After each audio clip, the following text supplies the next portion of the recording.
My name is Dennis Tate, and I have gotten involved in Canadian politics in a rather unusual way. I blog quite a lot. I write a lot. I get on message boards and I argue and debate.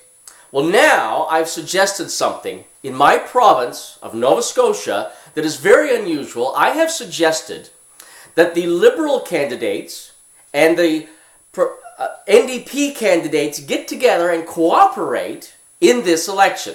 We're in a Nova Scotia election scheduled for June the 9th. I believe our situation is incredibly simple.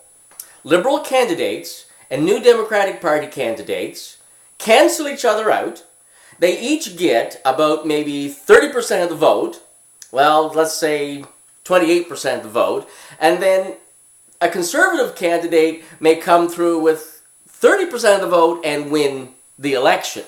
And we do this a lot in my province, and what I have suggested is that New Democratic Party candidates and Liberal Party candidates who are facing a Conservative incumbent should get together, organize a large meeting where all the members who are active in the party, or maybe it's public, it wouldn't really matter, they all get together and members of the parties are polled, and they decide if they want to just get this rivalry over with, because the Liberal Party and the New Democratic Party have a lot in common, and they should be able to agree on a lot of things. They did cooperate last December on a proposed coalition. So in our province, all they have to do is a few days before the election get together, debate the issues, and flip a coin. If the membership of each party decide to do it, all they got to do is just flip a coin, maybe best 7 out of 13. Oh, look at that. Let's see what that heads. That heads this time.